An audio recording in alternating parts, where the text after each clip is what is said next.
Success is no accident. Living a great life will not come by luck or chance. It won't fall from the sky. There's no magic wand. There's no quick fix. The good news is there are principles that lead to success. If you commit to do the things successful people do, you will lead a life of success and happiness. Number 1. Stand up straight with your shoulders back. This rule is about adopting a posture that shows confidence and assertiveness, which can also improve your health and well-being. Did you know that our body language affects our brain chemistry and social interactions? Standing up straight with your shoulders back is a way to accept the responsibility of life and transform the chaos of potential into the realities of habitable order. Number 2. Treat yourself like you're someone responsible for helping. We should care for ourselves as much as we care for others and not neglect our own needs, health, and happiness. Many people suffer from self-loathing and self-sacrifice, and they don't see themselves as worthy of help or respect. We should believe that we have a vital mission in this world and that we are morally obligated to take care of ourselves. We must look to ourselves with loving and understanding eyes and to keep the promises we make to ourselves. Number 3. Make friends with those people who want the best for you. We should choose our friends wisely because they have a big influence on our happiness, success, and well-being. We should avoid people who drag us down, exploit us, or don't support our growth.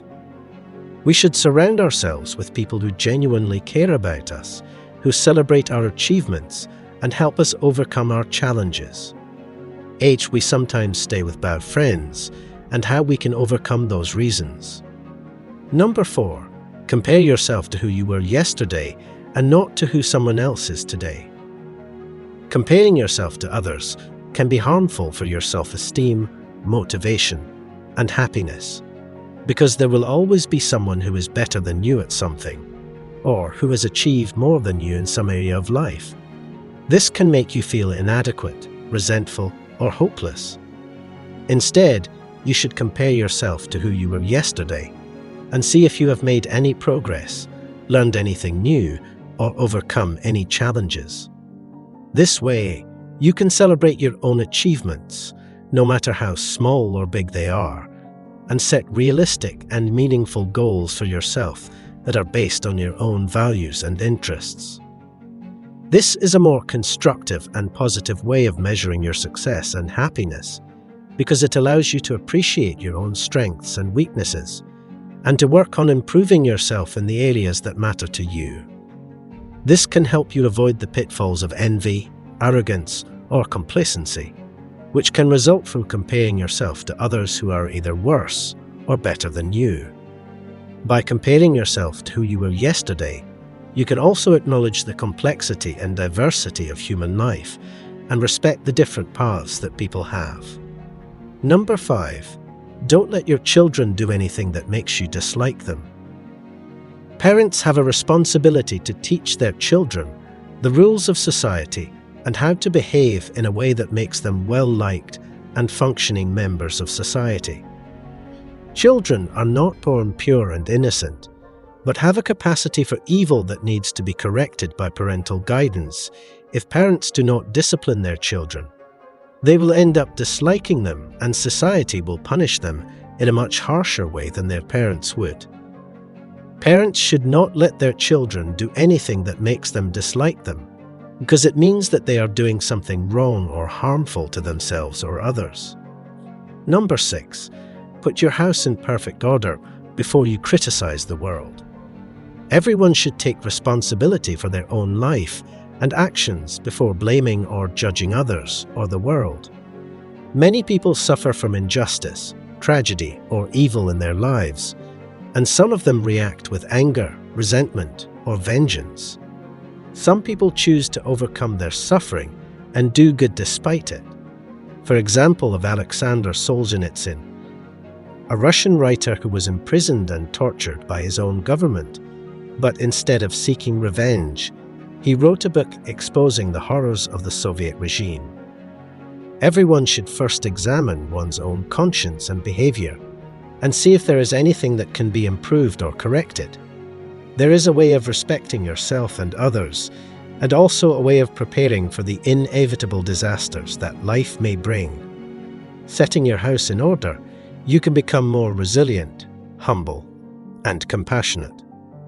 By doing so, you may discover that some of the problems or criticisms that you have with the world are actually reflections of your own flaws or mistakes. Number 7. Do what is meaningful and not what is expedient. To pursue what is meaningful is better than to pursue what is expedient.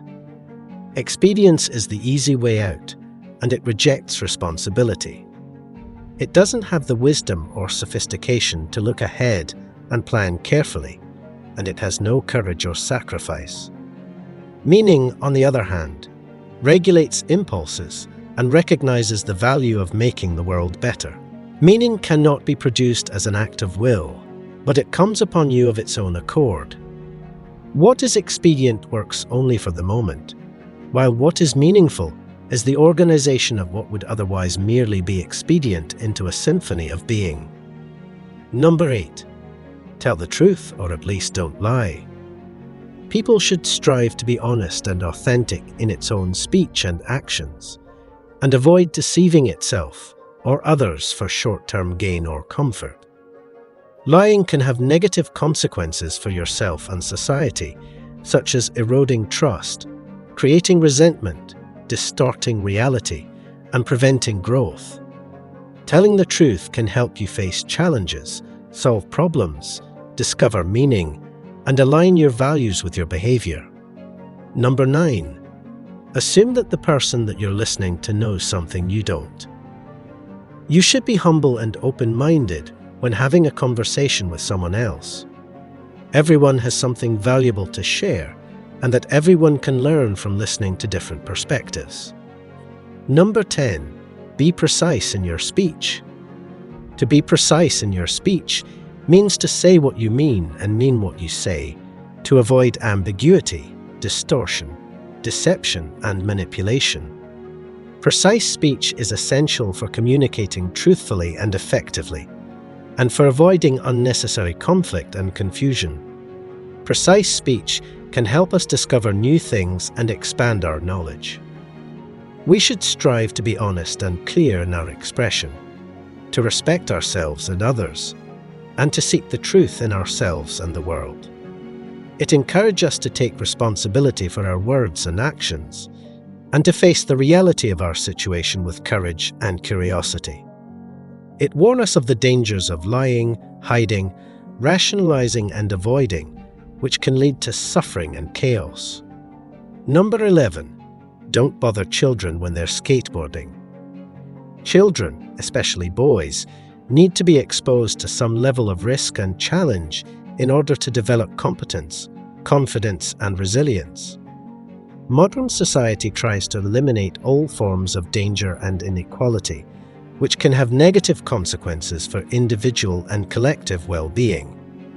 He uses skateboarding as an example of an activity that allows children to explore their limits, learn from their mistakes, and overcome their fears.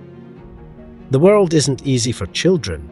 The world is a very hard place, and it's a bitter place in many ways. And it's not only a hard and bitter place, it's also touched with betrayal and malevolence. And that's the fundamental bottom line. But there's something in you that is capable of taking that full on and transcending it. And that's encouragement. You say, well, as difficult as things are, you're up to the challenge. And to interfere with children when they're skateboarding, for example, when they're doing, let's say, inadvisibly dangerous things, which kids of course do if they're skateboarding, to interfere with that is to interfere with the child's willingness to voluntarily expose themselves to the risks that they need to expose themselves to in order to develop the sort of competence that allows them to thrive in a world. Number 12. Pet a cat when you encounter one on the street.